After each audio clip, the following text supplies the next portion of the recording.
Europe 1, Jean-Marc Morandini. le grand direct de la santé.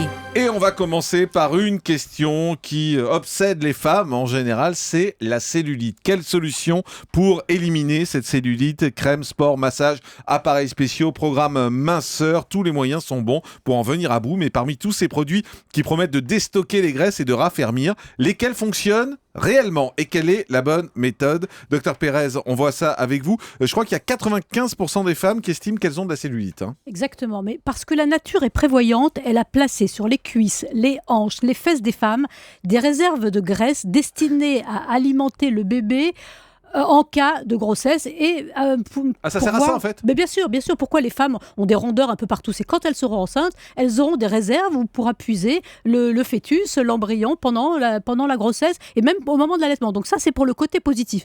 Mais malheureusement, aujourd'hui en tout cas dans nos sociétés, avant vous pouvez voir les tableaux de Renoir où c'était plutôt prisé, ces excès ces formes rondes. Mais aujourd'hui, ça plaît plus beaucoup aux femmes et 80% des femmes se battent contre la cellulite. Alors, c'est quoi la cellulite? C'est de la graisse? Eh bien, c'est de la graisse qui est plus ou moins infiltrée par de l'eau. Il y a des espèces de réseaux lymphatiques plein d'eau qui piègent la graisse et ça donne un aspect capitonné à la peau et ça déplaît beaucoup aux femmes. Que vous soyez... c'est pas très beau non plus. Bon, on peut dire que ce soit le comble de l'esthétisme. Bon, parce qu'à force de voir des femmes photoshopées, complètement longilignes, magnifiques, avec une peau d'une lisseur, à faire pâlir le plus beau des mannequins, on finit par croire que c'est la norme. Mais malheureusement, la norme, c'est d'avoir un peu de cellulite. Alors, on en a plus ou moins, selon les femmes, selon les formes, selon l'hérédité. Mais on a raison de se battre contre la cellulite? Écoutez, chacun a le droit de se battre contre des choses qu'il estime. Non, mais c'est purement esthétique, c'est ça ce que je veux dire. Aucun danger, c'est physiologique, c'est normal, ça prépare la femme, je vous ai dit, à la gestation, et puis on le garde. Oui, c'est strictement normal, c'est pas une maladie, sachez-le, mais c'est vrai que c'est disgracieux. Ça part jamais? Alors justement, il y a des facteurs qui la favorisent. Par exemple, l'alimentation. Si plus vous grossissez, plus vous aurez de risque d'avoir de la cellulite. Il y a aussi des femmes qui ont des troubles veineux, vasculaires. Donc ça piège, ça fait une rétention d'eau et ça piège la graisse et ça donne cet aspect de cellulite. Il y a les hormones, il y a l'hérédité, je ne sais pas si je l'ai dit, il y a aussi le fait de ne pas faire d'exercice physique, il y a une mauvaise alimentation. Quand on mange trop de sel, on favorise la rétention hydrosodée. Donc il y a beaucoup d'événements dans la vie quotidienne qui sont responsables de cellulite. Vous avez parlé de l'hérédité également. Quand on a sa mère, quand on a une femme et qu'on a sa mère qui a de la cellulite, on en a aussi? Si on a hérité d'une morphologie similaire, eh bien, on risque d'avoir effectivement les mêmes problèmes de cellulite plus ou moins importants. Mais tout dépend. Si par rapport à votre mère, vous faites du sport, vous bougez beaucoup, vous faites ce qu'il faut, eh bien, vous en aurez moins parce qu'il y a un phénomène de graisse, de surpoids qui majore le phénomène de cellulite. Docteur Lemonnier. Alors, on a parlé beaucoup des femmes et les hommes. Martine, est-ce qu'ils en ont? Non, mais Jean-Michel. les hommes n'ont pas de cellulite. Ah bon? Parce qu'ils n'ont pas la même répartition des graisses. Les hommes, nous c'est dans le ventre. Jean-Marc, voilà. Vous peut-être, mais nous non. Pourquoi les hommes n'ont pas de cellulite? Moi, j'admire souvent les cuisses et les jambes des hommes. Les jambes. À la plage, on a le loisir, nous aussi, de contempler ces messieurs et on voit que pas un poil de cellulite. Alors, mais effectivement, si le regard remonte un petit peu, il y a... Mais vous nous regardez de trop loin, Martine. Voilà, c'est pour ça. C'est la bouée de secours. C'est le ventre. Voilà, les hommes, c'est le ventre. On en parlera un jour aussi dans cette émission pour essayer de savoir comment on fait pour perdre le ventre. Vous connaissez la blague du professeur Villain qui était un célèbre chirurgien esthétique et les femmes allaient chez lui pour se faire une aspiration, une liposuction et de temps en temps elle lui disait est-ce que ça va réussir, est-ce que ça va enlever ma cellulite? Et il leur disait madame, il va falloir choisir entre la culotte de cheval ou la culotte de golf. Un mot pour savoir justement comment on peut lutter contre cette cellulite. Alors j'ai donné quelques solutions déjà. Écoutez, je pense que quand on est en surpoids, il faut mincir déjà. Le sport, ça fait à la fois mincir, enfin ça remuscle, et puis ça permet de lutter contre la stase veineuse, donc contre les problèmes de circulation.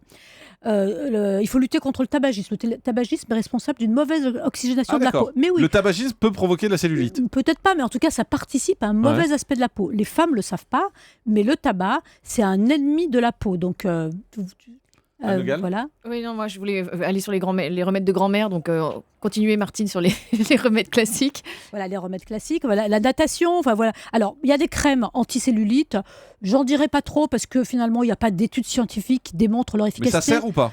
Écoutez, moi, si les femmes en mettent et que ça leur convient, pourquoi pas, mais je vais pas... Mais vous, en tant que médecin, est-ce que vous recommandez l'utilisation de ces crèmes? Moi, je recommande plutôt de faire du régime, de faire du sport, Voilà, je pense que je suis plus pour les méthodes naturelles. Mais Docteur Lemonnier, vous recommandez ou pas? Je recommande celles qui ont de la caféine avec le geste qu'il faut faire, c'est-à-dire un geste matin et soir, et le faire pendant presque des mois.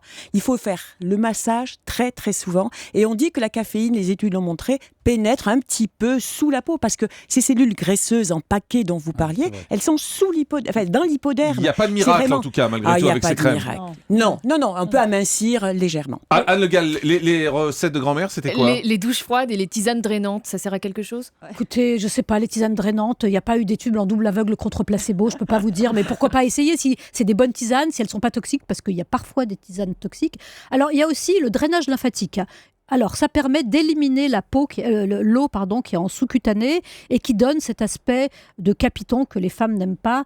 Mais bon, voilà, il faut le faire sans arrêt, régulièrement. Pareil, c'est une stratégie de longue haleine, c'est une stratégie qui vous occupe, à mon avis, à plein temps quand vous êtes une femme qui cherche à faire attention à elle. Catherine Solano. Et il y a quelque chose de gratuit et facile à faire qui ne demande pas beaucoup d'investissement, c'est de surélever les pieds du lit, de mettre les cales sous les pieds du lit. Moi, j'ai une patiente qui a perdu 2 tailles de vêtements en faisant ça. Juste ça? C'est la seule, je ne vais pas non plus dire non, que mais ça attendez, marche. qu'est-ce qu'on fait concrètement? On met des cales sous les pieds du lit, surtout pas un coussin sous le matelas parce que ça plie le matelas et ça plie les jambes. Mais donc il faut surélever les pieds du lit je vous montre, mais vous voyez pas, disons au moins juste à l'extrémité en fait. L'extrémité, c'est ça. Du lit. Pour avoir les jambes en l'air. Alors faut le faire petit à petit parce qu'au début ça fait bizarre. Ouais. Oui, non, mais c'est une bonne solution pour lutter contre les problèmes de stase veineuse qui font qu'on a des rétentions hydrosodées dans les jambes. Ça c'est simple à faire et ça coûte rien en plus, donc c'est Bien plutôt sûr. pas mal comme astuce. Non, c'est pas mal, mais je voulais rajouter une chose. Ne pas trop manger trop salé non plus. Dans le même esprit, quand vous mangez très salé, eh bien vous augmentez les compartiments hydrosodés dans vos jambes. Docteur Cohen. Alors pour le nutritionniste, la cellulite, c'est une détermination sexiste, ça veut dire que ça dépend du sexe, vous l'avez dit tout à l'heure, et morphologique, c'est-à-dire qu'il y a une génétique de la cellulite. Maintenant, pour améliorer les choses, on ne peut pas la supprimer, mais pour améliorer les choses, le principal élément, ça reste quand même la réduction du poids, parce que quand vous diminuez tous les lobules graisseux, vous diminuez la graisse, donc la cellulite. Et la deuxième chose, c'est les effets artificiels, ça veut dire ce que vous avez dit sur les crèmes, Sophie, mais également le fait qu'en ayant une bonne hydratation de la peau, une bonne élasticité de la peau, vous donnez une coloration à la peau, une forme à la peau qui est très élégante. Donc ça veut dire que les crèmes hydratantes avec un petit massage, ça suffit largement, et les cale-pieds pour faire plaisir à Catherine. Anne Le Gall. Il y a une méthode un peu barbare chez le kiné, c'est le palpé roulé. Ah oui, j'adorais ça, quoi, vous faire palper, quoi. Mais je sais pas qui est-ce qu'on roule, quoi. Est-ce que c'est efficace? Ça marche le palpé roulé? Le palpé roulé, ça fait partie des méthodes considérées comme capable de lutter contre la cellulite, mais il ne faut pas arrêter. C'est-à-dire qu'il faut continuer tout le temps. Et puis, vous savez, il y a une dimension psychologique. Il y a des femmes qui acceptent de faire du régime ou de faire de la gymnastique à partir du moment où on leur donne une sorte de récompense qui est on s'occupe de leur corps, on s'occupe d'elles. Elles sont plus motivées parce qu'elles ont le sentiment de faire quelque chose de global. Donc moi, je crois vraiment que toutes les méthodes dont les femmes pensent qu'elles sont efficaces, qu'elles leur font du bien et qu'elles ne coûtent pas très cher, parce qu'il faut aussi se méfier des charlatans en la matière, eh bien, tout ça, c'est bon à prendre. Docteur Lemonnier. Oui, comme sport, on parlait d'activité physique, effectivement. Il faut préférer les sports comme la natation ou l'aquagym qui exerce le bike dans l'eau, là, je ne sais plus comment ça s'appelle, l'aquabike, voilà, qui masse en même temps. Et cette notion de massage est importante. Le laser ne marche pas très bien, non, je vous le précise. Ça marche pas très Alors, on bien. va aller au standard d'Europe 1, on va prendre Charlotte. Bonjour Charlotte. Oui, bonjour. Bienvenue sur Europe 1. Vous dites, je suis particulièrement sujette à la cellulite, Oui, sur les cuisses, les fesses, les fesses. Et en revanche, vous utilisez des crèmes ou pas du tout? Ah non, pas du tout. Moi, alors effectivement, j'ai de la cellulite depuis longtemps, depuis mon plus jeune âge, je peux dire sur les fesses et les cuisses. Les crèmes, je les ai essayées. Au bout de 2-3 jours, j'en ai marre, donc j'arrête. Ah oui, 2-3 jours, ça peut pas faire d'effet en même temps. Voilà, j'ai pas assez de rigueur pour le faire tous les jours, et puis j'ai pas vraiment le temps. En plus, ça coûte cher. Oui, c'est vrai. Donc, en fait, moi, la seule solution que j'ai trouvée, c'est les bains de mer. Alors évidemment, j'y vais pas très souvent, mais en tout cas, très nettement, à chaque fois que je suis en vacances, le fait de me baigner tous les jours, de me faire masser par les vagues, ou simplement de marcher 30-40 minutes dans l'eau, au bout de 4-5 jours, il y a un effet très très visible. Et immédiatement, mes cuisses se raffermissent. Docteur Cohen, c'est normal? Moi, je crois qu'il y a 3 effets qui fonctionnent dans cette histoire. Premier effet, il y a le massage qui est introduit par les courants qui sont dans l'eau. Le deuxième effet, c'est la petite déshydratation, parce que quand on est dans l'eau, en général, c'est qu'il y a du soleil à l'extérieur. Et le troisième effet, c'est le fait que vous bougez dans l'eau, c'est-à-dire vous faites un peu d'activité physique, donc c'est génial. Moi, je vous conseille d'être en vacances toute l'année. Oui, je trouve que ce serait une bonne idée. Oui. N'est-ce pas? Bon, c'est vrai que c'est aussi un peu lié au poids.